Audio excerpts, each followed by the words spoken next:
Welcome back, welcome back, welcome back, 5011 fam. How y'all is? Woo! Just walked in Mm, out of mm, here with mm, that mm, Santa mm, on your mm, mm, face. mm, Yes, we are back. Did you miss us? Did you miss us? We're getting things back on our regularly scheduled program here, the 5011 Yes. Chronicles, Welcome to the new where studio. yes, new studio. Do you see these new space? We are changing things around. We are in new spaces. Like I said, we had some logistic things that we had to figure out and we had to get Yes. through. And here we Yes, are Lord. on the other side, um, Hallelujah. doing what we do, having conversations that spark conversation. As y'all can see, we've gotten a little comfy. We have like, is that Tupac? Is that a bed? Or This Malcolm X? is Okay, Tupac. okay. All I eyes couldn't on tell. me. So we got Tupac. We got Come on, no with the Aretha. eyebrows. Look, I was like, is that Tupac?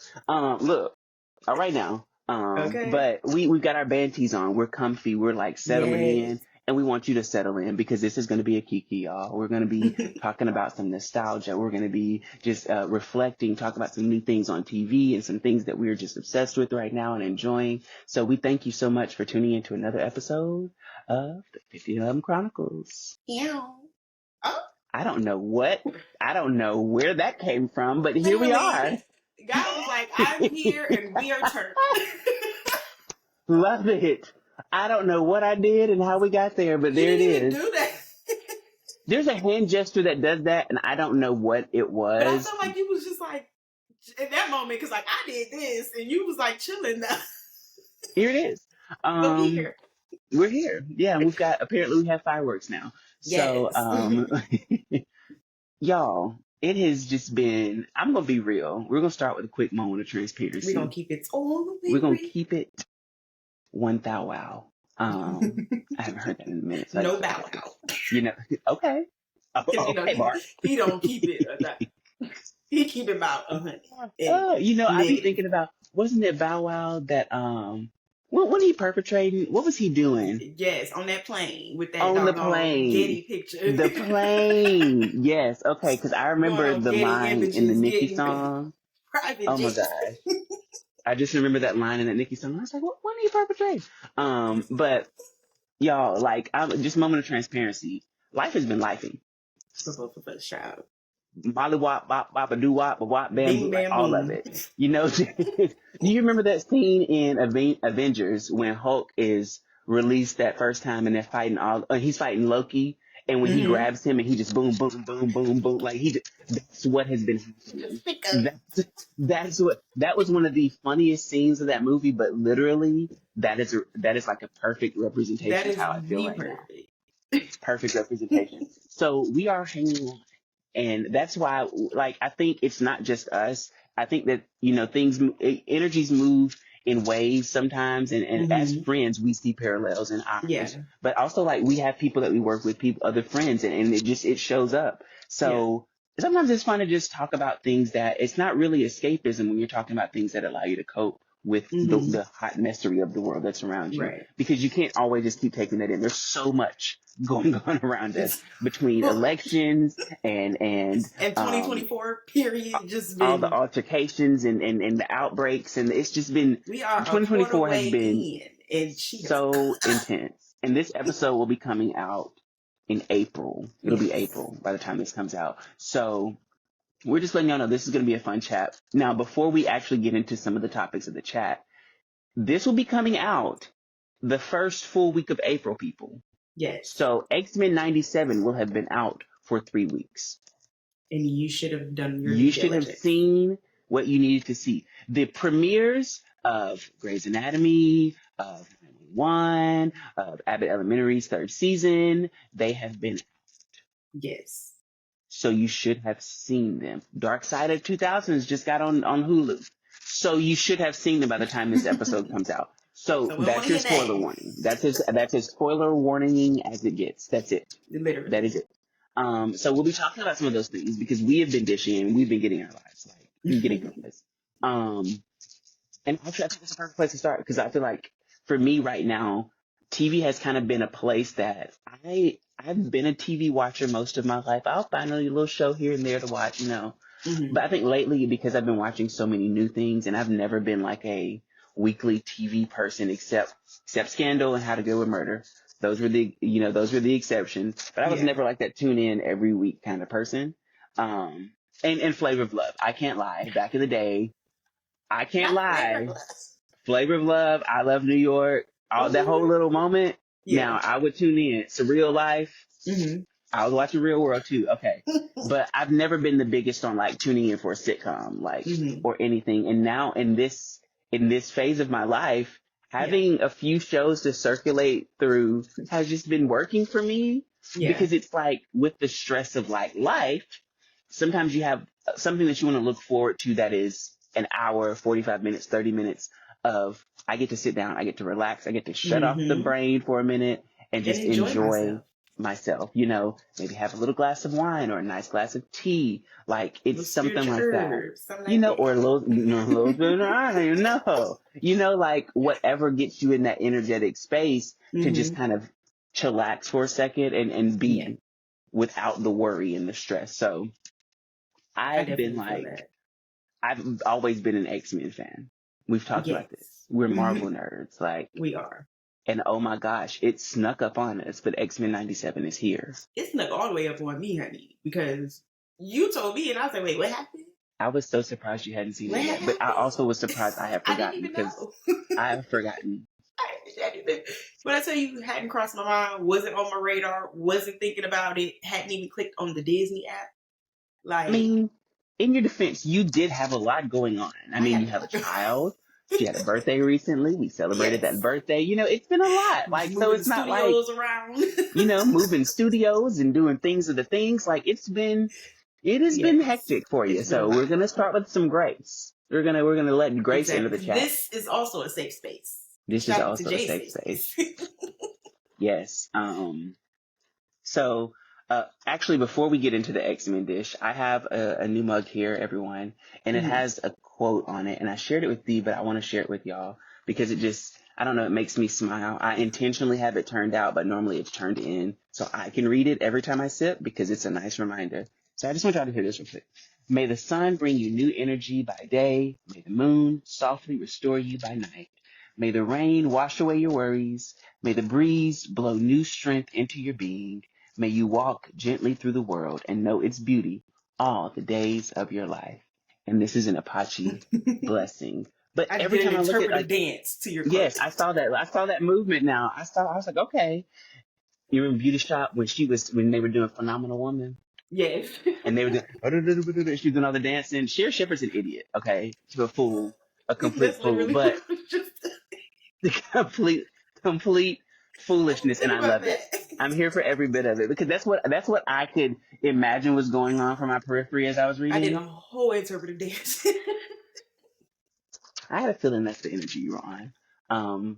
But before we actually talk about the new episodes of X-Men 97, I think like this nostalgia of actually stepping back in the past and talking about the actual animated series that this is a continuation of. Yes. Because that was a moment. That was a moment in time.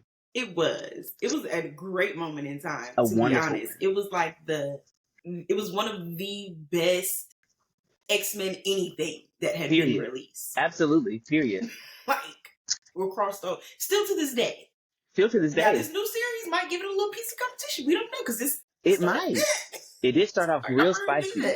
Real spicy. But that was like the X-Men animated series was it's up there with the Batman animated series. It's like one of the Batman was so good. Best ever done. It's so good.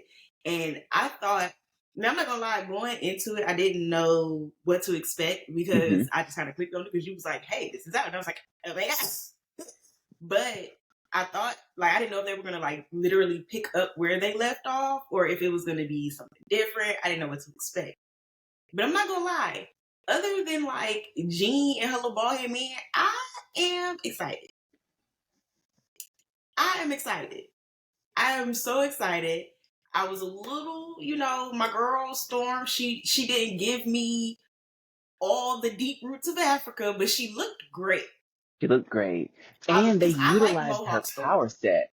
They utilized her power set. Like, they showed her might. Did you notice the respect Magneto gave her? Like, out of everybody in the room, he singled her out for respect. He's like, you're the closest thing to a goddess. Like, so you got my respect. And Miss that was Ma'am. one of the things about the original series is like Storm was like, they showed her as that leader that she was. That's something that we've been missing from literally everything. Every live action has missed it. I will say the second best X-Men production to come out was X-Men Evolution, the animated series, which was kind of like they're in high school. I did watch X-Men Evolution. I like X-Men Evolution. I did too. Storm was depicted as a leader then too, because she wasn't in high school. She was like a teacher. So she got that kind of, they elevated her into that like more adult role. But X-Men, the animated series, the original, that was by far one of the best depictions of a lot of the characters. I think they dropped the ball significantly when they cast Rogue in the live actions, and they had Anna Paquin, who was phenomenal. She made Rogue different, almost it like was different. Yeah, she was like Bella from Twilight. Like they made Rogue more like that than like the southern, because it's not really Southern Belle. She's got a Southern Belle sound, but she's a Louisiana wild woman. I was going to say she's a wild child. She's a Louisiana wild woman. Like that's what she is, and she's supposed to like this animated series always connected so closely to the comics in keeping the origin and keeping what we would imagine the sound to kind of sound like, what we'd imagine them to move like and be like. Now the original was like reflecting and looking back on it, they did kind of hypersexualize a couple of the characters. In particular, Rogue. Rogue was one who like it was the 90s, but you would catch her at certain angles and you'd be like, man, okay. They definitely like her physique was ramped up significantly. And I think that it's wonderful that in this series they did not hypersexualize them for the X-Men 97. They kind of removed some of that. I like her in Gambit too. Like I love the energy, and I'm loving Gambit. I don't know why I'm so excited about Gambit. Like I am too. Gambit is so really cool. Excited about Gambit. What I thought was also really cool was the first scene that we see of him. He's in a crop top. Yeah, I think that is so dope. I was like, yes, we're breaking toxic masculinity in the most simplest of ways. Of making what? Beignets? Oh, yeah. And that's what they had for breakfast, like frying beignets. Everybody's getting like 5, 6 beignets. A whole moment. That was wonderful. I think that what's going to be great about this series is how it's modernized. I do also feel, especially with the upcoming episodes, we're going to, a character that you don't like, that I've always loved, I think we're going to get. It's so funny. It's so funny because this is not the first time. This happens all the time. There's always like, especially in ensembles, there's a character that I will love and Dee will be like, I think they're garbage. I can't stand it. And I've never liked them. Like, I like Anthony Mackie. Dee does not like Anthony Mackie. And in his defense, that Anthony Mackie is one of those people who ain't never, I don't know why I don't like him. He never did nothing. It's a feeling. You're probably not wrong though. He's not like, it's not like I've hated any of the characters that I do think Falcon was like a waste of space, but I did love the show of with Falcon. Good. The show was really, really good. Still don't like Anthony Mackie. One of their best shows. Show was great. But it's like something about him that I just be like, no, I don't like him. Yeah, he's one of those. No reason not to like him. I don't know what it is. And it's funny because you're not the only one. Like, I've heard other people say the same thing. They're like, I don't know what it is about him. I just look at him. And they're all Black women. Which I find, and I don't think that y'all are wrong. I'm just waiting for whatever it is to be revealed. Because y'all are, the fact that I hear it numerous times, like, there's something. There's got to be something. I was like, I haven't felt it yet, but that doesn't mean it's not there. It's something. And I can't something about him. Put my finger on it. I just don't see it for him. But like X-Men 97. Let's talk about your girl, though. Yes. So they're about to do, I know, at least a couple episodes about Jean Grey. And Jean Grey was always like one of my favorite X-Men. And it's so strange because that's where my affinity with the Phoenix came from. Like, for those who don't know, it's like it's all through my social media. Phoenix J this, Phoenix J that. I've always loved the Phoenix, and I had my own Phoenix experience of, going away and coming back. It's like I've always kind of had a connection to the Phoenix in that sense. I have a Phoenix tattoo, which I've also gotten smarter about my tattoos.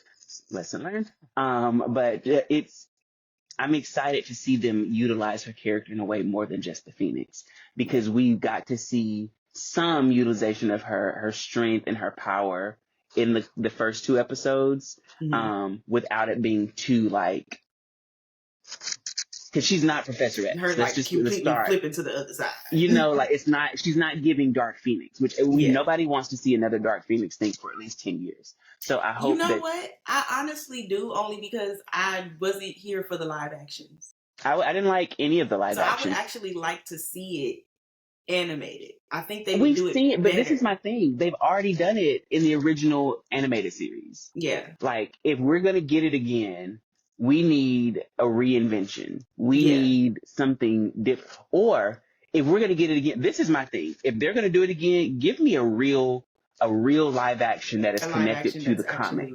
Yeah. I need for her to lose her mind. I need for her to become part of the Hellfire Club. I need for this thing to play out in the way that it did in the comics. I'm tired of y'all trying to make it, oh, she died in the storm. She died from the water. She had to come back and she killed everybody. No, nobody wants to see that. We want to see the comic accurate version or something better when it comes to her. Heavy on or something. If you can't if you can't give us that, give us something better and make it make sense. Because I think a fight between the X-Men and the Avengers, this is live action, just a theory. A fight between the X-Men and the Avengers, they try and redeem Scarlet Witch and her and Jean get to fighting and the Scarlet Witch makes the Phoenix come out. See, that is something I can work with. I can work with that because I can tell you whose side I'm going to be on though. That's going to be tough for me because Scarlet Witch is one of my favorites in the MCU. And you know me and the Phoenix. I like the Scarlet Witch. I love Scarlet Witch. Like,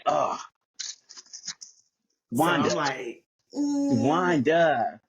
It took me forever to realize she was an Ghost. It's like, you know my issue with Jean, but for the people I know. Don't know. Because it's not just Jean. It's Jean, it's her man, and it's her side man.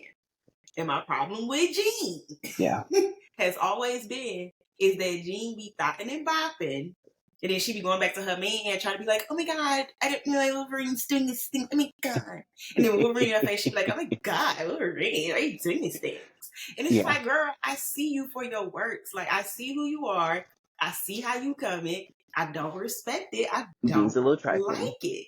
And then I felt like I be feeling like, girl, Storm's the leader. Like, I need you to sit, like, you can be her right hand. Like, I don't want you to be the leader. I want Storm to be the leader. Well, Cyclops is actually the leader. I don't want him to be a leader either. I know. He get on my damn nerves worse than anybody. I know, and he is really irritating. But I think this show is going to do it. I think this show's going to do it. I would pick Beast as a leader over him. Well, Beast is the politician. Beast won't be the leader. Beast. I love Beast. Beast is it's his comedy. And I think they're going to get it right with this series, his comedy, because he would just say the most random, super intelligent things, but it was how he would say stuff, and everybody's like, now why are you making a Shakespeare reference when you just knock that monster's head off, and you're over here talking about some shit to be or not to be while you holding his skull? Stop that. And I feel like Beast is the only character they like consistently get right. Because I liked Kelsey Grammer as Beast. I thought he did actually really, really good as Beast, personally. I like the weird guy, the young one. Too. Yeah, I liked him too. I liked his development. Once they turned him into Beast, because he was like just a little nerd. I was like, okay, somebody inject him, please. Give him something, please. I'm interested. I'm interested also in them utilizing Jubilee finally, because this is something I low key always wanted more for her. Like as a kid, I would see her and I'm like, that yellow jacket is so cool and her powers are so cool. I want more for her. Like, and I think what's great about this season, what I think they're going to actually do is they're going to re-empower each character that they've decided to keep on the cast. I think they're dedicating some time to each of them to show you that each of them are powerful in their own right, which they didn't do before. In the past, Jubilee and Jean Grey were like victims who always needed rescuing. I think that's probably why I didn't like Jean too, because it's like, she was always got to come save and that's my thing. Is she is literally Omega level, like Storm, like Cyclops, who's actually Omega level, like Professor X, like Magneto, but like Iceman, we just never got to see her use it. She was always needing to be rescued, always in a coma, always trying to save somebody and dying in the process. Like, ma'am, can you just put both feet ma'am, put both feet on the ground. If you need to put your hand on your head to do what you need to do what you need to do, but stop it. You can fly. You got this being inside. What is going on? And that's what I think that was the other thing that bothered me is like she has so many skills and she's so great. Many. How you a leader and you can't control none of this? That's why I'm like, I don't want, like, get her away from me. Oh, but she's not the leader. She's not the leader though. She's not. She's never been. She used to act like it though. She is the leader's wife. She's like the first lady. She's like the first lady of the X-Men. Exactly, and she's not. You're the first lady of your boyfriend who you be cheating on, slick. Oh my goodness. She's never beating the cheating scandal. She's not. You're not gonna tell me. It's mixed messages. It's mixed messages. She's not cheating. I see her. She's a flirt. The ladies know exactly what I'm talking about. She's probably a Leo or a Sag. She's probably not even aware that she's like giving off that much energy. She's very well aware. I'm not gonna enable her. I'm not gonna enable her. You better stop making excuses for that lady. She knows she does. Look, I have to defend one of my faves. You got all these powers and all this brain. You know exactly what you're doing. Well, I'm excited though. I'm excited to see. Because clearly Mr. Sinister is going to be one of the villains in this show. They've already hinted at it. So we're not spilling anything for real with that.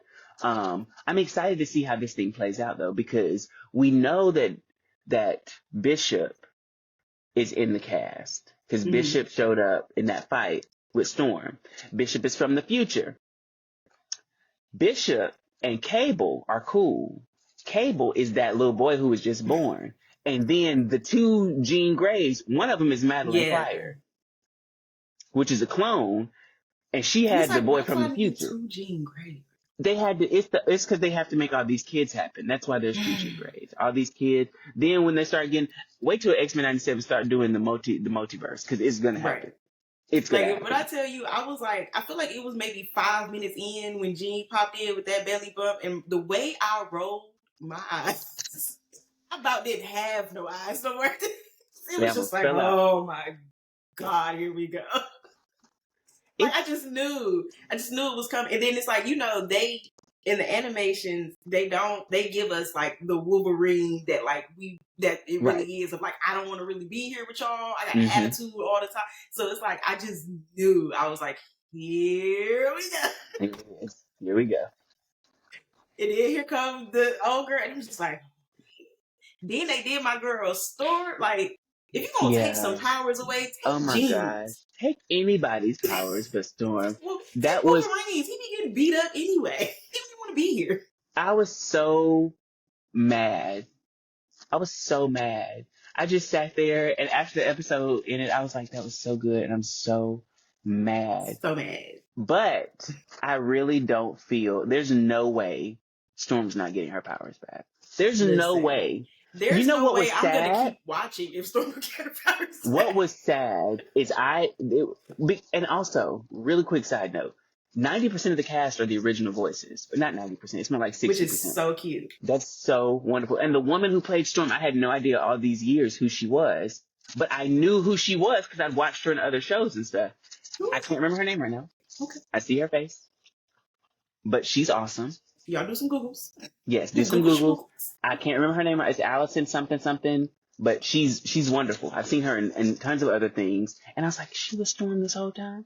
But the way that she performed that monologue right after she lost her powers, and Storm was now becoming aware of whether without her, like she was like, I don't feel the vapor, I don't feel the breeze, I don't feel like all the things she didn't feel. Up and realize, nothing. Oh my God! No, I'm gonna tell you, I was a real woman. I was one part that was even more powerful and shook me because it was so subtle. Like for there to be subtle animation acting is like next level. Yes. But the moment when she was leaving that letter for Jean and the lightning struck and it shook her, it scared her. She jumped because she'd never known of the lightning and the thunder without her controlling it. I'm like, oh my gosh. It was so heartbroken. Yeah, I was very heartbroken. That was so. First 2 episodes of X-Men '97, y'all, are out. Please go check it out if you haven't. Please. This was your spoiler warning, so you should have gone. The first 4 or 5 are out. Yeah. So yeah, you're right. Thank you. First 4 or 5 are out. So if you haven't been watching the show, get on the show. It's so good. One more thing I wanted to shout out that I thought was very unique, and it's so progressive of them, which is not surprising because it's Disney. But Morph being non-binary, has always been aggravating. So Morph is super annoying. Morph I annoys like me. Morph though in this one. I like Morph in this one. I did not like Morph in the original. When Morph died in the original, I was like, he was like, well, all right. Nobody batted an eye. Good luck in the ancestral Nobody realm. thought twice about it. But I like this Morph more. I do like the idea though of how Morph goes through their powers and can utilize flight and can utilize strength and can utilize any person that they turn into and how they actually utilize it. And we see people who are not in the show. We saw Psylocke and we saw Angel and we saw all these different people who I'm like, okay, there's no telling who you might turn out and turn out to be. X with them thick eyebrows. That took me out. Did you see did you notice when he turned into Jean Grey how the belly like doubled in size? Yeah. Like he like jumped and the belly like grew and I'm like, you are ridiculous. But then the next time we saw her belly was that size, the size of the bigger bellies. Just crazy. So yes, X-Men 97, so good. We're gonna be raving about it throughout the rest of the season. So next, there are some other shows that have dropped new seasons. And I know you haven't seen these two yet. Have you seen 911? I haven't seen a new season enough. Okay, 911 and Grey's. You haven't seen those two, right? No. Okay, so we're not going to talk. That there was going to be a new season of Grey. Both of them. Done. No, new season. And then when I saw Ellen Pompeo, I was like, wait, I thought you was done. I did too, and she's not. So I was so confused. Season 20 of Grey's, we're going to be talking about it. I'm not going to say anything besides I'm excited. I'm excited. It started both 911. I know 911 is gonna be good. 911 in it too. Yes, our auntie. I mean, she mine, but okay. I guess I'll let y'all, borrow her sometimes. Y'all, this isn't a y'all thing. This is a me thing. I'll let you borrow her sometimes. Borrow? She's mine. I think I saw her first. I think I was here first. You was here, but you ain't see her.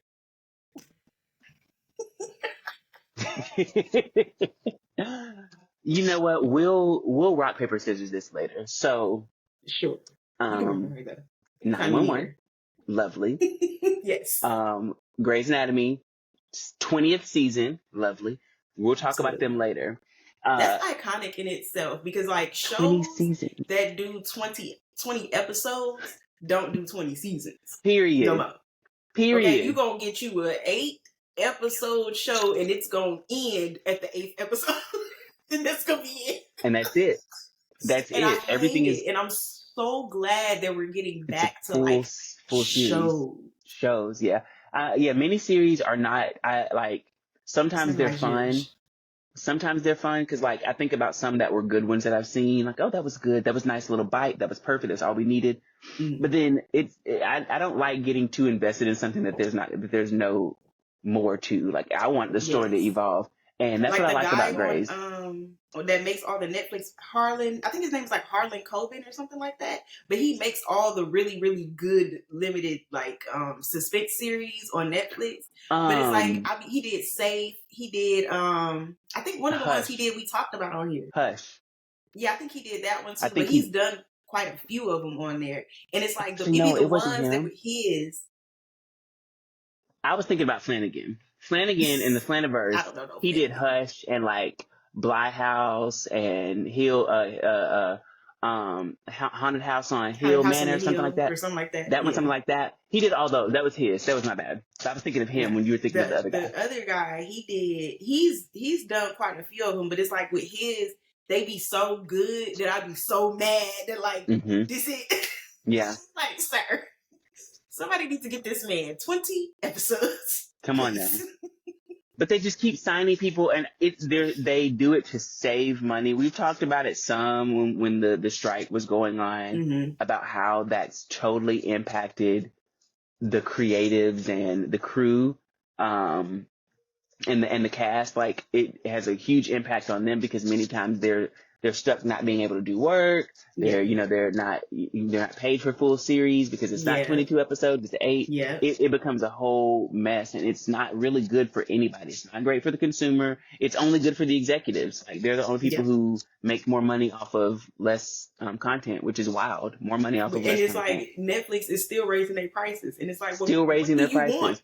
Hulu still raising their prices. Like, I think Disney raised their price once. And it's still, Disney is cheaper than Netflix. It is. So I need Netflix to, like, humble herself. Yeah. Like, please. It's you don't even put out Marvel. Like, be for real. Right. Humble yourself. So although Dee hasn't seen them yet, we'll come back, we'll circle back to Grey's and 911, but I recently fell in love with Abbott Elementary, and so I've been catching up on the new season, which that's one of the best new shows that has, like, so good. Quinta Brunson is a genius, and the way makes you continue to flourish. The way it was casted, literally, it's one of the best casts. So good. Literally, everybody. What's the lady's name? Who's the principal? I never know her real name. Janelle James, I think. I love her. It took me a couple episodes. She is hilarious. It took me a couple episodes to not dislike her, because I'm like, you are so unhelpful. You are so unhelpful. But it took me a couple episodes, but then I was like, okay, she's got a heart. Being unhelpful. I'm like, oh my gosh, she's so ridiculous.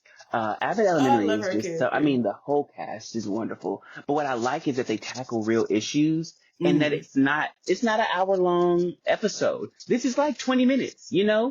But you feel full after you watch it. Like, yes, and I heard Quinta doing an interview where they were talking about the length and how, like, the whole intention was, she was basically, actually, I was watching her Hot Ones. She just did Hot Ones. It's so good. Y'all, she does, I don't even think she eats hot wings like that. It's so good. You got to watch it. But she talks about, like, I think that's what it was when she was talking about how they intentionally wanted the 20-minute slot, or the 30-minute slot is what it is. But they wanted that shorter slot because we wanted to, this is how she said it, we wanted to give people something that was, substantial, it was funny, it was witty, it was all of these things, but it was something that they wouldn't get bored of. We did not want to risk people getting bored with the content. We wanted it to be like in and out. Something that you don't have to invest in, something that you can sit for 20 minutes and watch and move on to the next thing. And I love that about it because it works for the current attention span. But what I also love about it is the fact that they do manage to squeeze in those 20 minutes true substance. Like, it is, I have yet to see like a filler episode. Every episode is just like bit of progression. Something. I love it. The cast is different. Sheryl Lee Ralph, I eat her up. The lady, what's the Italian lady? I don't know her name. Love her. Yes. And then I can't think of nobody. I hate trying to think of people's names, but the guy from Everybody Hates Chris, Tyler James Williams. He is me if I was a teacher. Yes, he is. This character is my favorite. Every time he look at the camera, I be like, yes. I be wanting to look at the camera too. Yes. I absolutely love his character, man. I love it. I feel like Quinta Brunson is me as a teacher. Her character. Yes. She is. I think that, because I think that's why they're friends too. It makes sense. Because I see that. That's hilarious. They really, she's a genius. Like, I just can't help but say it because it's one of those shows that I actually look forward to because I know I'm going to smile. Like, I know I'm going to laugh. Yeah. I know I'm going to be, and I know that I'm going to be able to reflect on something real. It's not going to disappoint. Nobody on the cast is going to disappoint. Nothing's problematic. Right. It's not even, like, I think that sometimes, and I can see why many people question different networks and shows as having an agenda, because sometimes things do come off a little propaganda-y. Like, you have an hour long of what feels like a propaganda episode. You don't get that with this. We're talking about real things, like meat and potatoes. So genuine, real issues, things that our kids are in the schools facing now, and that we faced when we were in school. And it almost has this like nostalgic flavor to it. It's something about the old school formula of what worked when we were younger on TV that is present in this. Yeah. with like a modern take, like a And freshness. that's what makes it so perfect, because It's just it's a breath of fresh air, a even breath of fresh though air. she didn't stray away from the formula. It's still a breath of fresh air. And I think what makes it so perfect is like every teacher or person that works within the school, their Mm-hmm. personalities are so different, and Mm-hmm. it's something to fit any, or you can always point out somebody that you know That at you the knew, or workplace who's teacher that you like had. this. Exactly, yes. Yes, like you Mm-hmm. see, you got the people who just like the principal, who got their position and don't be doing that and don't need it. You got somebody like Tyler's character who is like, they working hard. They know they deserve it, but they Mm-hmm. also don't really want to be there. But it's like, if Mm-hmm. I'm gonna be here, I want to be in a position of power. And then Exactly. you got the people like somebody like her who genuinely cares and wants to do great at it. Like, I love how you get every like aspect of a person that you would come across in the workspace is so realistic. I Because love you that the can find janitor, somebody like that not even just at a school, but anywhere. anywhere. I love that the janitor is the tin hat man. Yes. And how he's always spouting off about conspiracy theories and It'd be things. so And random, just walk it's up his so little box. random. But it's like there really are people. Because I had a Yes. coworker like that. She would just randomly walk up and she would be talking to herself. But she said something one time. She's like, yeah, damn aliens. And I was like, what? And I turned to her and I was like, you good? And she was like, yeah, I was just thinking about it. There's probably UFOs right over our heads right now. And she was gone. And that was the whole conversation. I was like, all right, girl, we'll see you next time. Okay. Yes, or you always have that older lady who like they know how it go, child, and they just like, child, we just gonna go because this is how it's gonna be. Get on to, what is get on to go on? I don't know. But you know when they say the old Go along to get along. go, thank you, Look, because I was had to nowhere remember near what it. it was. I was nowhere near it. Yes, go Go along along to to get along. Thank you. Because that's the energy I feel like Barbara comes with. Mm-hmm. And Melissa, both of them, like being the Yeah. older teachers. I just think it's a wonderful dynamic. It's a wonderful cast. Y'all check out Abbott Elementary. It has been, again, just such a breath of fresh air. I'd heard so much about it. And I'm not like a hype person. I'm weird. I have to want to watch it to watch it. I can't just hear people praising it and it's getting this acclaim. And it's like, no. So I had to watch the clip and I'm like, oh. Like I knew the cast. Thing is, I knew like 90% of the cast. I'm like, I know they're all wonderful, but I don't want to watch it because I just keep hearing about Abbott Elementary. And I finally watched it and I was like, I was being a hater and this show is wonderful. Like, And you know this what's show is crazy? wonderful. When I watched it, because I had been hearing people talking about the show, but I had no idea. I didn't really know like who was on it, what was going on. And then when I realized that she is he got money, I was like, yeah. And then it's just so amazing to see her growth and like where she's come from. Her progression has been wonderful. A few years ago, yeah, her progression has been wonderful. She was, and I'm just like, yes, and I'm happy for it. And I want to see her just go above and beyond, because you can tell she's just a good person. And I love seeing good people win. Exactly. You know, while we're on the topic of like, especially in the writer's room and talking about people who are like totally using their influence and their impact, I think Quinta Brunson, when I think of her, I think of Issa Rae a few years back. Nothing, and Issa Rae is still phenomenal, doing wonderful things, because right now they've got that American Fiction out that I really want to see.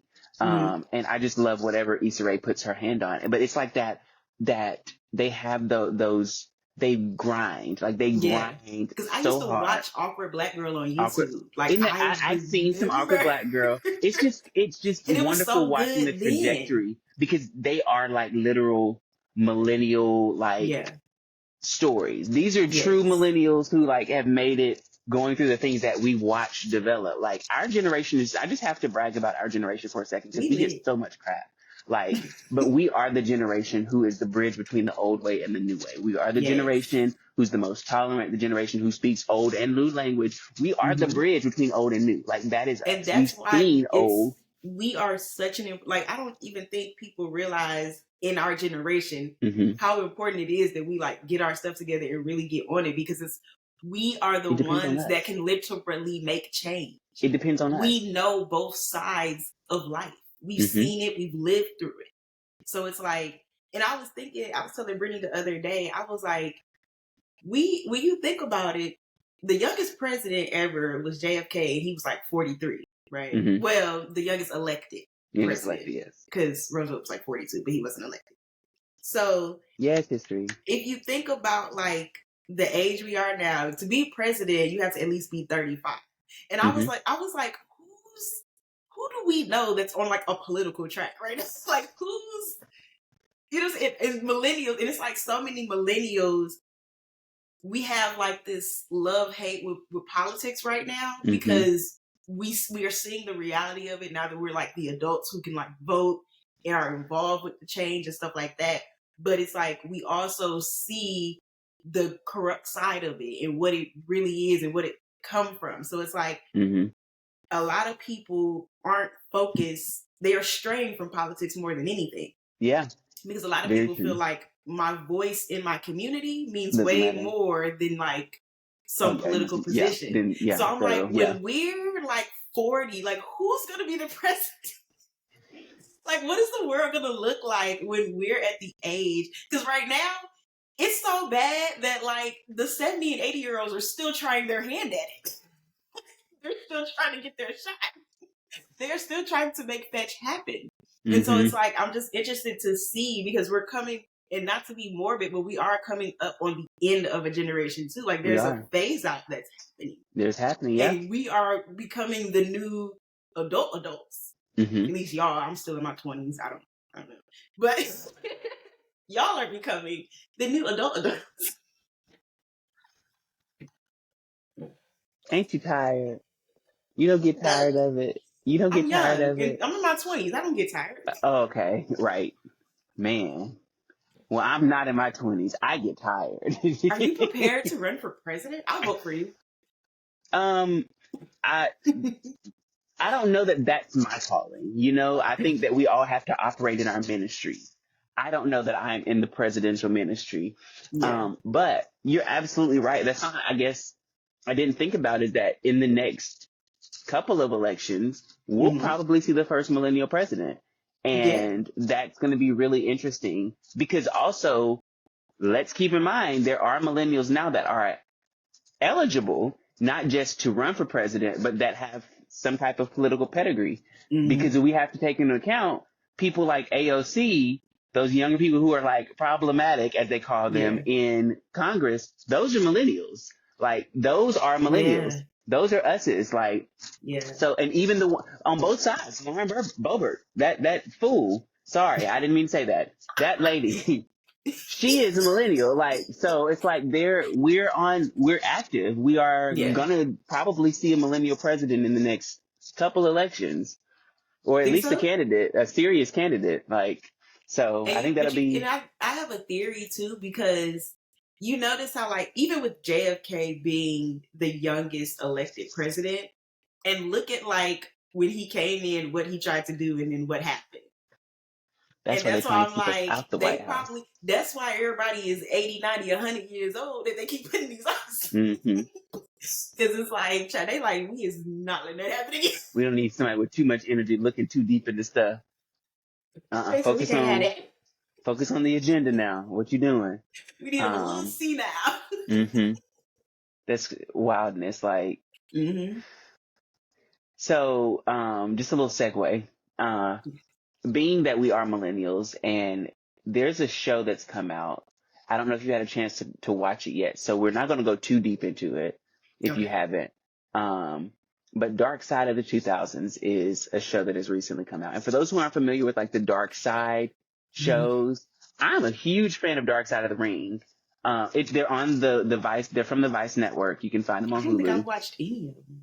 Oh my gosh, Dark Side is my thing. I've seen all 3-4 seasons of Dark Side of the Ring. But there's like Dark Side of the 80s, Dark Side of the 90s, Dark Side of football, Dark Side of comedy, Dark Side of the 2000s, Dark Side of did I say comedy? Yeah. I think I did. But yeah, that's what's more Dark Side the of newer the Ring? What ring? The wrestling ring. Like the ring? Oh. Oh, it's wonderful. Oh, it's so good. Oh, I know that's probably so. Oh, it's so good.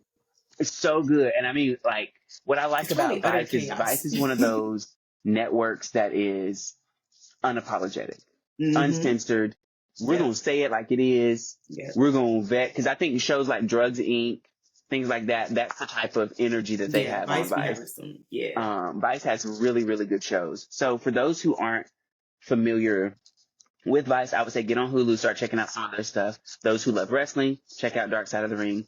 Those who love having a nostalgic moment, especially millennials, I say I just finished the last episode of Dark Side of the 2000s, and the topics are phenomenal. And so we won't go deep into them, but I think Dee and I should totally do an episode on this. I told her this already. We should totally do an episode on this because they have everything from like Maxim magazine to TRL to Lindsay Lohan to Siegfried and Roy, like The Bachelor. They are, and the thing about it is they talk about these shows and the trajectory of them, why they were so big, how they blew up, Howard Stern, like how these things happened and came to be. And then they talk about what was so problematic, even if it took years for us to realize it. What was so problematic with that show or that thing or that person? Child, they need to do a Dark Side of America's Next Top Model. That might be the 2010s though, legit. They need to do another one. I'm sure that they will. You would have to do a whole just for them. It'd have to be a whole season. You're right. It had to be a whole season or something. Because it was problematic for so long. And honestly, it would have to be a whole season. I know we did an episode on it, but it'd have to be a whole season because literally you're talking about dangerous challenges. You're talking about dangerous expectations. You're talking about the way that they affected people's mentality physically, the crazy physical things they put them through, the reality TV side of the reality TV side of it, that we were all rooting for you and Tyra's effect on them. Like, just the whole machine that was the modeling industry, like, very problematic. Yeah. Tons of red flags. So I definitely say that Vice is one of those networks I enjoy. For people who have sensitive ears and language is a lot for you, just pray your way through it because there are a lot of great things and wonderful reflections and things that even, like, having lived it, being like, oh my gosh, I did not know that's why that happened. Or I did not know that's, the story behind that. So I highly recommend it. We'll be talking more about it because it was an absolute delicious season. Like, loved it. Okay, we're gonna do another little segue because, and I'm actually gonna yield to Dee on this one. This is kind of a current event, and I guess you could say that this woman, to a certain degree, does tie to millennial nostalgia because she has literally the resume. She is millennial nostalgia. She is millennial nostalgia. She is the resume. Whether it was when she was with Floetry, whether it was when she was a VJ, whether it was something that she's done voice acting on, any series that she's been on, the millennial series, Insecure, literally, she is the millennial nostalgia. So we're talking about Miss Amanda Seales, and she's known as the host of the Small Dose podcast. She's got the book Small Doses. Like, the woman is a visionary. The woman is a mouthpiece. She has always been vocal. She has always been an advocate. Brilliant, highly intelligent. We were talking about this as this situation was going down, and we were just like, I just remember us both saying we followed Amanda Seales for a minute. We've heard a lot of her takes, and very rarely has she ever been wrong or on the wrong side of history.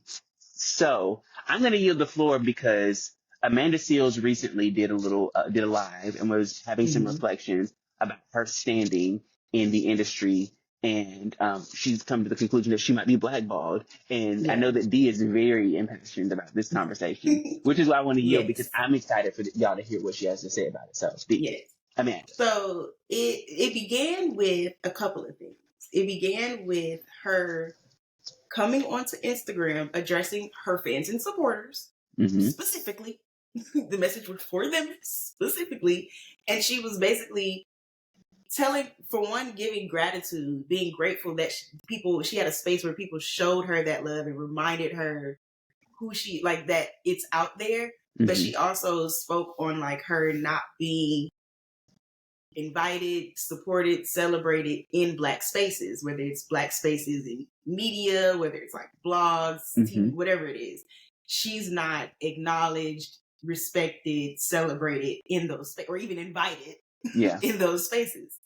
And the crazy thing was the first video that she made, it was from a positive perspective because she was saying more so of like, I've learned to go where I'm valued and appreciated, which is a lesson I think most of us learn are alive. Go where you are valued and appreciated. But the thing, when she did the first one, and I was looking in the comments, and it kind of like, I was like, because there were so many Black people, and one thing that I think everybody knows, like, she's been, for some reason, in the Black community, polarizing. Right. Even though she be speaking up for us, which is what confuses me.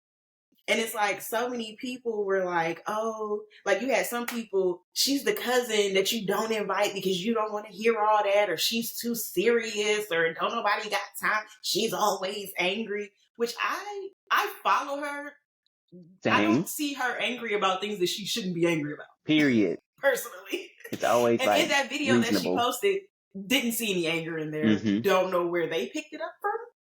But somehow they picked that up and they carried that with them. And they felt like she was angry. Like, okay.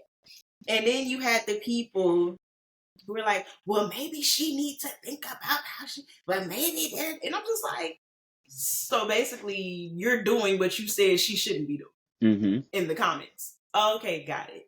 And my thing with people is like, she goes, to me, she isn't even a wrong messenger. This is the right person. Right messenger. People just mad. People just mad. And it blows me because 9 times out of 10, when you see Amanda Seales speaking up or speaking out about something, it's usually an injustice done to either Black people or any other marginalized group of people that are being oppressed. Right?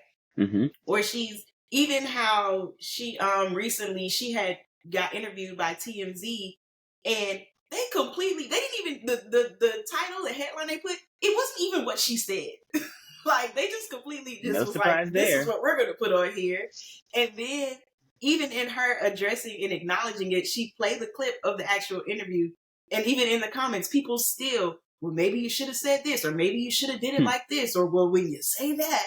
And I just don't understand, like, for one, I don't understand people's disdain for her, because I feel like, why is when Black women are passionate, we're angry?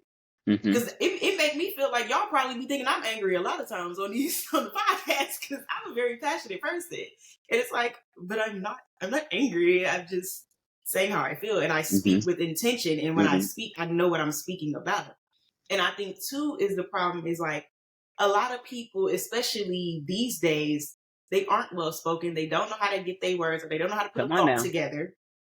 I even notice it when I watch certain shows and stuff, and I see people do confessionals, and I be like, can you get, what come on, can you get to the point? You said a whole bunch of nothing. Or they be like talking so slow and spaced out, like they trying to find where the words are and what the words are, and it's just looking like, for them. Exactly. And it's like, it's so funny to me how intimidated people can be by an educated Black woman who's not afraid to speak up, not only for herself, but other people. And then you see people complain when you got like the Meek Mills or the folks, the Kanye's going over to Trump and stuff. Y'all complain about that.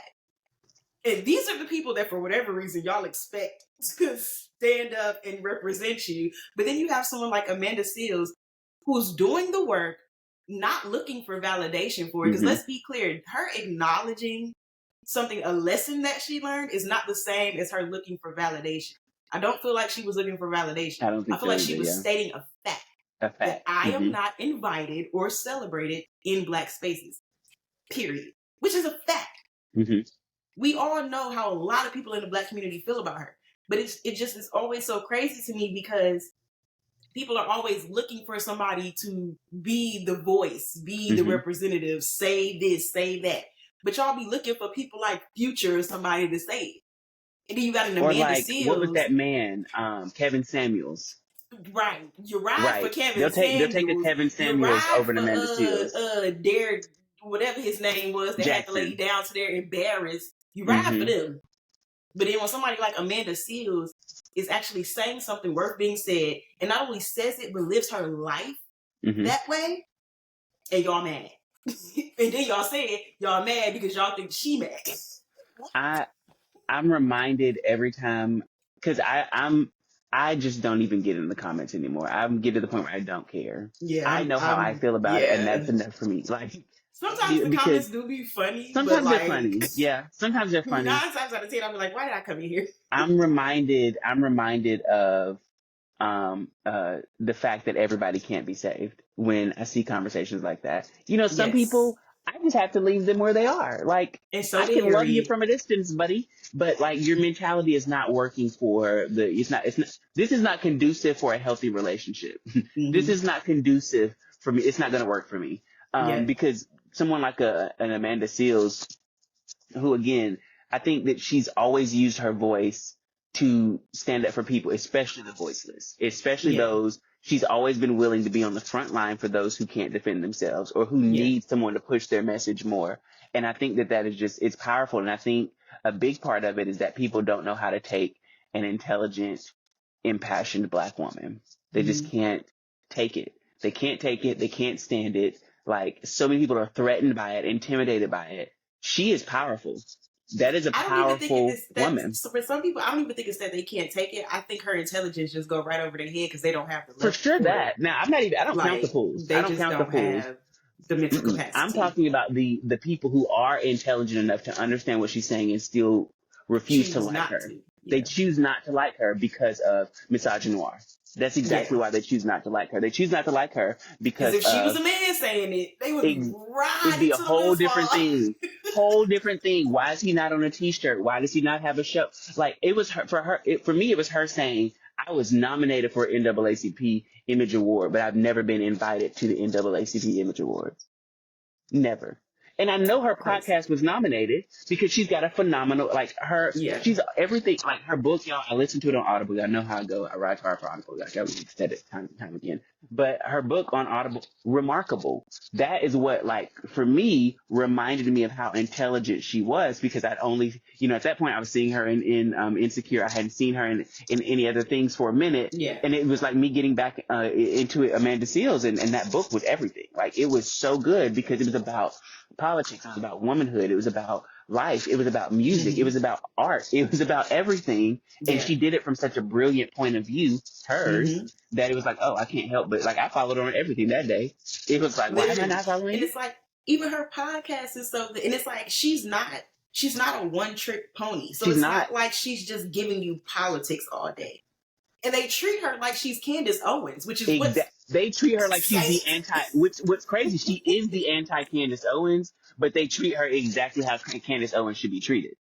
Exactly, and it's like, what? How do you win as a woman? How do you win? Because it's just, I don't understand it. And then my thing too is like, even if you watch her podcast, like her podcast is not just her like preaching to people or talking about political things or talking about the oppressed. Like she interviewed like Bambi from Love and Hip Hop, and it was a good interview. You know what I'm saying? Like, she can speak different people's languages. She can be, and that's why she's been in so many different roles. She's a chameleon. And for somebody to be so talented and have so much to offer, I could totally understand her making the post that she made because she deserves flowers. Like, let's be for real. Let's call it what it is. I've never watched an Amanda Seales interview and walked away and was like, girl, what is wrong with her? She is nothing right. Like, I've never seen her go viral for something and not agreed with her. Yeah. Or been like, oh, I see where she's coming from. Like, because it's like she makes such intelligently informed decisions and statements. Like, she's so intentional.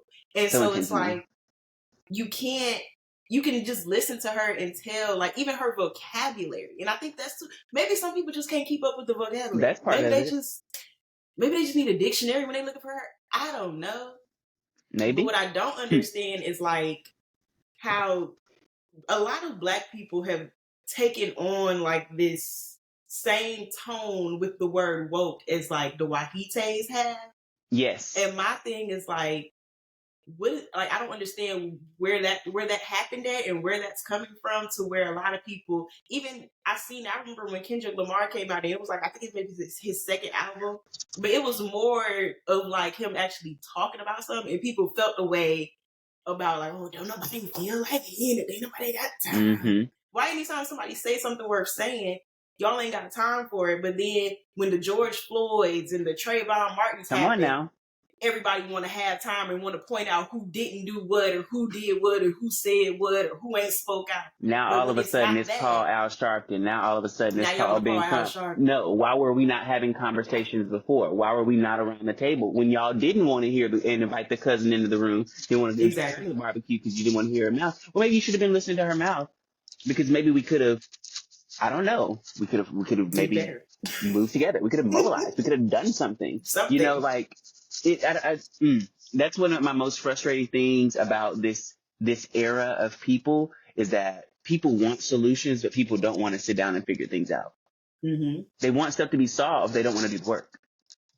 They don't want to be a part of the work. They just want it done. And that's what made me kind of question of like 10 years from now or 20 years from now, what is the government going to look like? Because with so many Black people detaching themselves, and I don't know if y'all notice, we're already going backwards. Backwards. Already happening. Backwards. Already happening. And so it's like the more we detach ourselves from the quote unquote woke stuff, or the more you want to be sleep, because it's insane to me to voluntarily want to be sleep. It's so insane to me. Like, and being woke doesn't mean you got to all day, like, just wake up with your fist up. All just, it's not that. You know what I'm saying? And I think that so many people they've been like molded by the imagery that we've been given. Mm-hmm.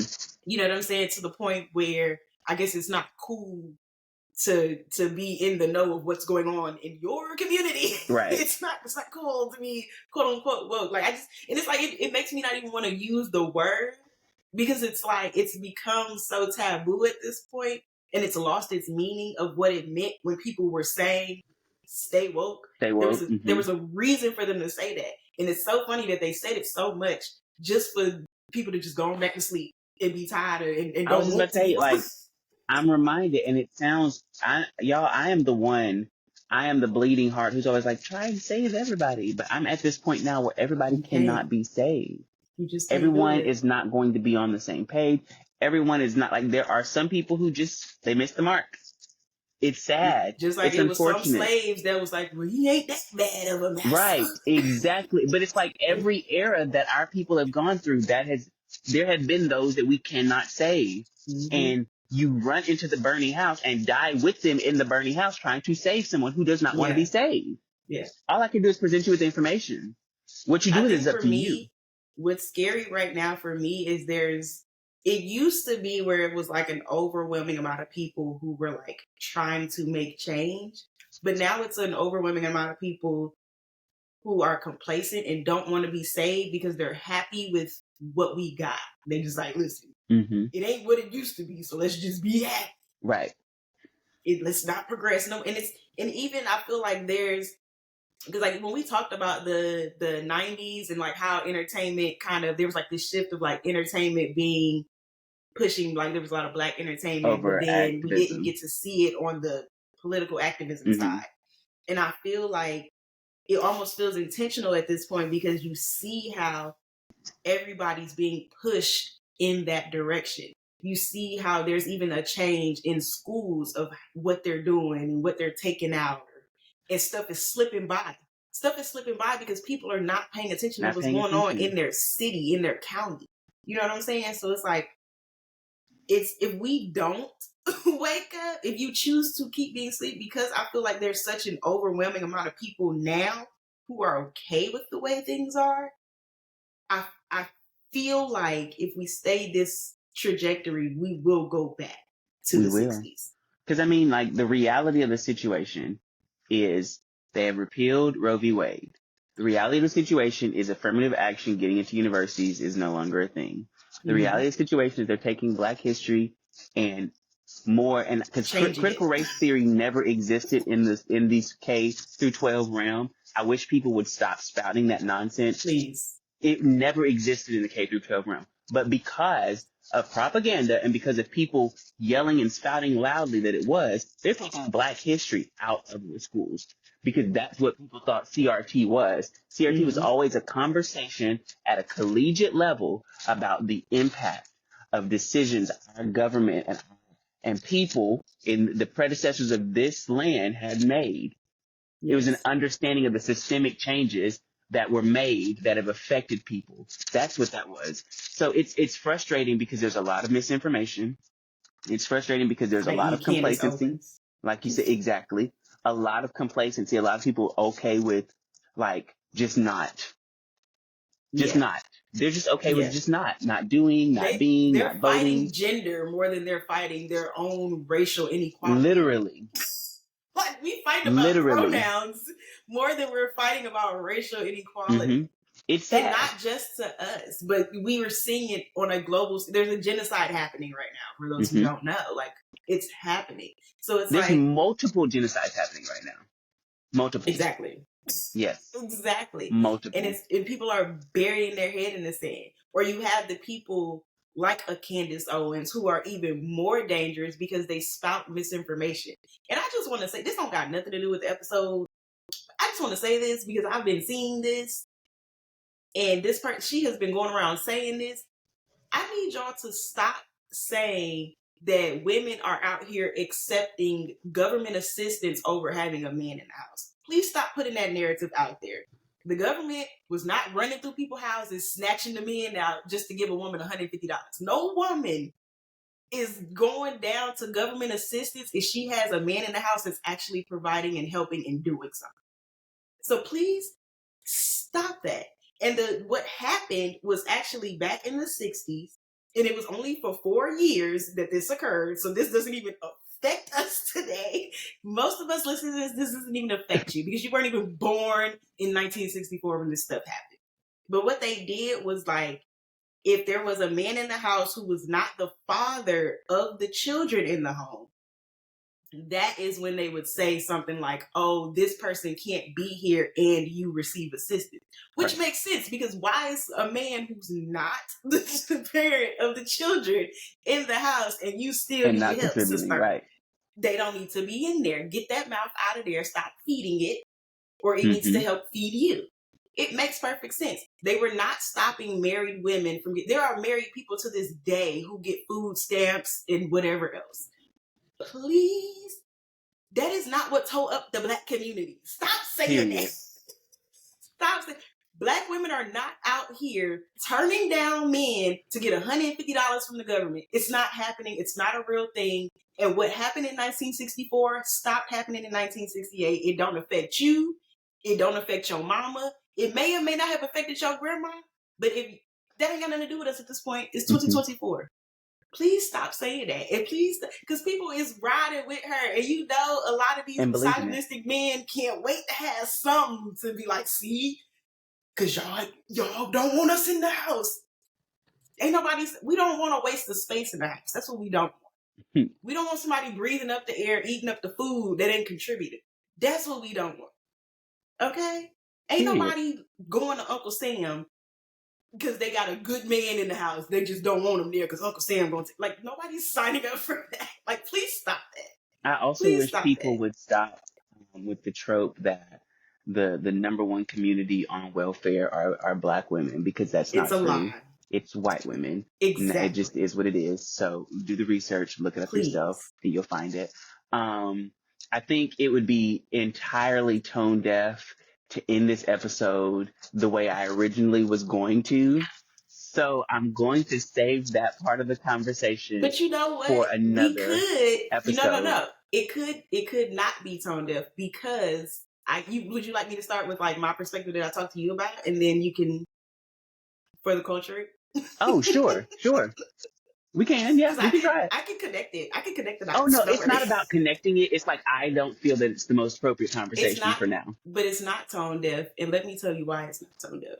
Because there is a conversation to be had around it. And because what she's doing right now, it's a pivotal thing in our culture, but there's two things happening at the same time in our community. And so what we talk about, y'all, is Cowboy Carter's coming. He's so silly. I did not know where you were going with that. I was like, I don't know what's happening. You didn't think I was going there, did you? I had no clue. No, but So y'all, Cowboy Carter is coming. It's on the way. It's not a country album. It's a Beyonce album. Those is her words. That's what she had said. But before you get into for the culture of it all, I'll present the other perspective that we talked about.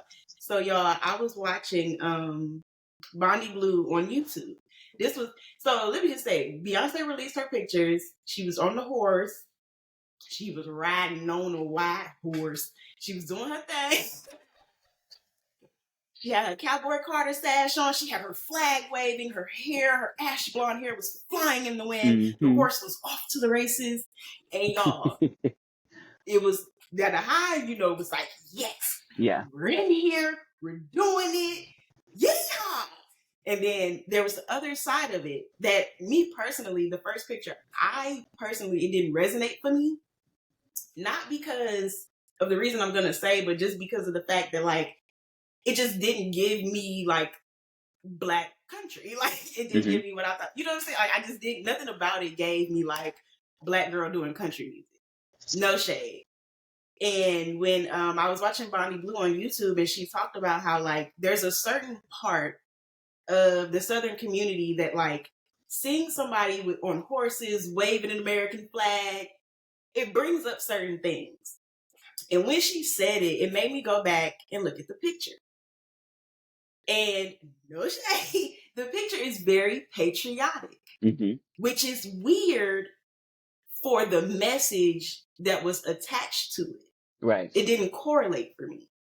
The second picture she released with the braids and the beads, loved it.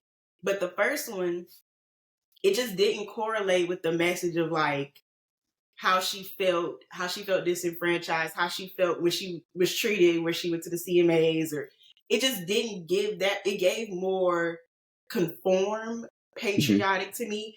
But Texas is also its own little world. It is. It's so very I feel different. like the racial tones that people experience in places like Louisiana and stuff like that, there's not a black rodeo base, or it's a little bit different. And it didn't even dawn on me at first, because me personally, it just gave me patriotic. And I'm just like, I don't wave American flags personally. Right. So it was like, and the message that she wrote was so good that when I looked at the picture, I was like, well, girl, this don't seem like it fit, but okay. But it's like, looking at it from that perspective, I totally get it. And she was saying, like, it would have been dope to get more of the black rodeo, because if you go to a black rodeo, they don't look how she looked on that horse. It don't be giving that. The black women at the rodeo, it don't be giving that. It be giving. They be dressed, they be giving, but it don't give what she gave. What were your thoughts on that for the culture? I mean, that was all I had. I mean, legit, because I was going to talk about the fact that she said it wasn't going to be a country album. It was going to be a Beyonce album. I think that I love the idea, and I said it when we talked about Renaissance. I love the idea of her reclaiming the genres that our people are known for having created.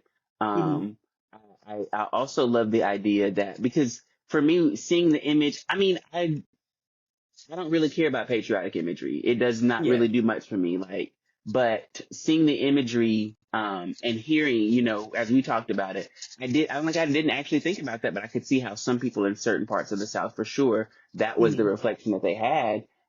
Because for me, I instantly, in aspects of it, I thought of Black rodeo culture, but I also, Texas is just its own beast, its own country. It was its own country at one point, but I also thought of just the fact that Beyonce has always done Beyonce better than anybody else. And to me, the imagery just looked very Beyonce. Like, legit, if you look at her imagery for Renaissance and then you look at her imagery for Cowboy Carter, it looks just very Beyonce. Like, that's what it looks like to me. I feel like it probably was supposed to, like, be like a continuation of... it probably, typically those shots are parts of something that's, like, there's a lot more to it. When she starts dropping images prior to an album, it's usually like just a taste of what these images actually represent, which is why I think there were the blacked out backgrounds. And I think there's going to be more that comes with it graphically and visually. But personally, I'm excited because the one thing that you and I were talking about was their supposed Badu beef. which we're not even getting into that because I read more of what Erykah Badu said, and I do think that she might have some frustrations with Beyonce. I think that there might be some, but I don't think that she said more. She did. She did talk about the whole. I think she was trolling Jay-Z when she told Jay-Z to come get this lady and these bees, because she tweeted that. Yeah. And so I think she was trolling, but I also think there was a certain aspect of it that was serious because she said the same thing about this that she said last time. The little Anytime she says about something, I think she definitely is reflecting on it. But I also think that there could be a second aspect of this time of her doing it. Because if people are talking about them having beef, no one's going to suspect that Erykah Badu is on this album. And I remember reading Beyonce's statement. She said there are going to be a lot of surprises on this album. You know, it's going to be good music, but there's going to be a lot of surprises. There's going to be some guests. And I just thought, how wonderful would it be to finally have a Beyonce, Erykah Badu collaboration, both queens from Texas. The Texas girls. You know, like that could be really cool. We might see something else with Beyonce and Megan Thee Stallion. Again, 2 Texas girls. Like, I wouldn't be surprised by that. That would be really cute. It would be. I think that we might see a Beyonce take on Jolene because Dolly Parton has been asking for it for years. Beyonce's talked about it before. So I think that there's a chance that we'll get something Jolene-esque, which I think is going to be probably one of the highlights off of the album. Yes. The Jolene song. I do think that music is having a really nice moment. And when I think of Beyonce, when I think of any artist, especially an artist that has like created some legendhood for their self, I think of their children because you can't think of an artist and not think of their children. Like whenever I think of Brandy, I think of Jasmine Sullivan. Whenever I think of Jill Scott, I think of Tank and the Bangers. You know, like there's certain there's certain people that come to mind when I think of. So whenever I think of Beyonce, I instantly start thinking of Normani and I think of Chloe and Halle. And Normani is signed to a new label and is finally about to release this album that we've been waiting on for 12 and a half years. Oh Lord. I think I don't know if we talked about this on a podcast personally because I was like, where? Yes, we've talked about this numerous times because she will drop a song and it'll be amazing. She'll drop a song and it'll go viral. Motivation, Wild Side. Keep in mind, she's been dropping singles for the past 4 or 5 years and we have yet to get a full-fledged album. She left her label. She's at a new label. This is going to be different. The album, I don't even think the title's dropped yet, but some of the imagery is dropped. It's going to be interesting. I think she announced her single too. It's supposed to come out in April. Yeah, I think the single's supposed to be coming out. So it's exciting. It's exciting that something's finally happening on that front. Yeah. Chloe and Halle keep dropping music. I think Chloe is really finding her groove. She's figuring out her lane, figuring out her sound. Like, she always sounds wonderful. I will say that. I listened to her last album. She did a tour of that last album, which was sold out. Very small tour, but it was sold out. She sold out a tour, her first tour for her first album. And it was something to be celebrated. I'm like, that's something to be celebrated. Halle, having done Little Mermaid, and then she dropped that single Angel that did well, and now she dropped another single, dropped the baby, and now she dropped this other single. And it's exciting because I wanted to also, in this for the culture, really quickly shout out Halle and Willow. And there's another girl, I'm going to have to get her name soon because I want to tell y'all about this song. But we're starting to see this renaissance of Black women in alternative rock, and I love it. As a Black alternative girl, I'm excited. I'm so excited. Black alternative girl. You know, I hope it's not like a fad or a trend. No, I think the real Black alternative girls. Because Halle's most recent song that she just dropped, I can't remember what it's called, y'all. I'm sorry, but she's only got 2 songs. So if it's not Angel, it's the other one. It would be such a cute juxtaposition if like she really went that alternative route though, because I think she's gonna tiptoe. I don't know that she's gonna actually go there. I don't think she's gonna dive in, but I want Willow to dive. Willow is swimming. No, she's Willow's in there, like, because her last couple of songs, and I think her last album was alternative. That's her lane now, and she's doing wonderful in it. Yes. There's a new song from her, Alone. And she just dropped another song, Symptom of Something Something. I'm at the age now where I don't have to remember everything, so I don't. I don't remember people names no more. And I'm still 23. You're going to do it twice in this episode? Twice? Oh, okay. 2 times.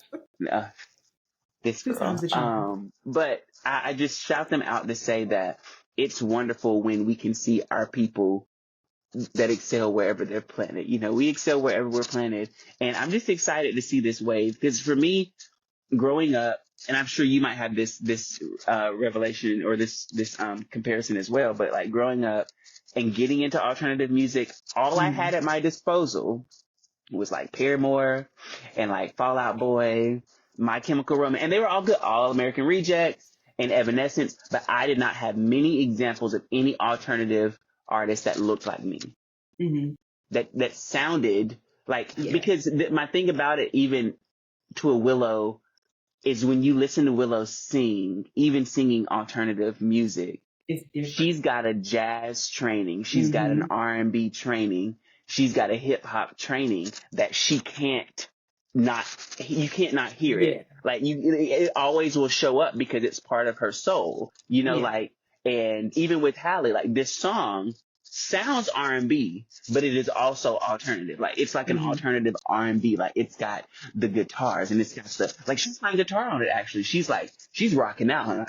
She's doing the thing, but it's also got this R&B cleanness, like that cleanliness of R&B, that polished sound. It's got that, and then her sound is so pop princessy.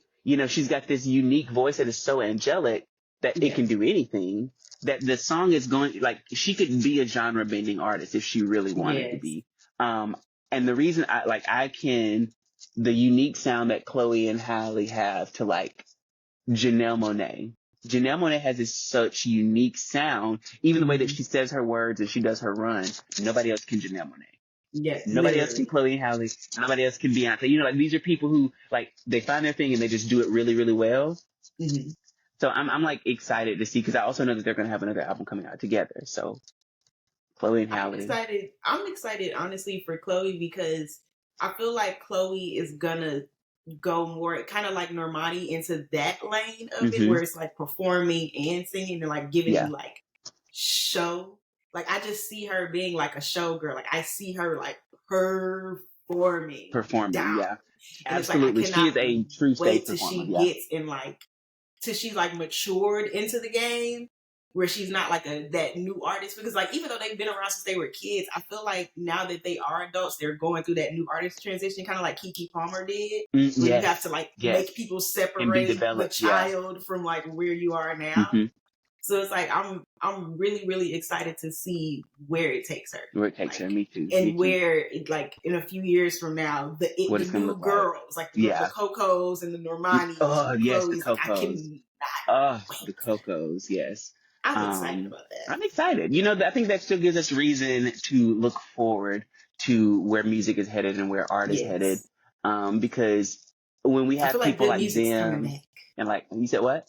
I feel like good music is coming back. Yes, I agree. When you have people like them and you have like, even like the Jaden Smiths out there, these just unique creative minds, there's going to be a new wave of music, a new wave of people rising to the top. And I'm excited to see what that looks like.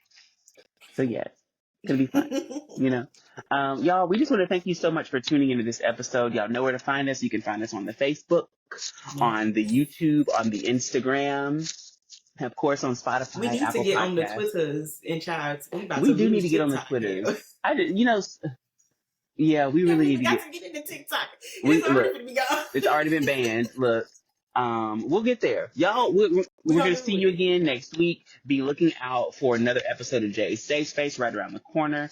And be preparing, getting ready to buckle yourself in for DiDi's Laboratory coming out this season. This spring is coming out. Because I know I had said March. We know this. We know what I had said the last time y'all see me. I lied, and I life be lifing. Look, life be lifing, and sometimes you accidentally lie on purpose. I don't know. Love it. An accidental lie on purpose, y'all. An accidental lie on purpose. So with that, we just want to say thank you again so much, and we will see y'all next week for another episode. Live in your city. Boom. Period. Speak it. Love it. Peace. We are out.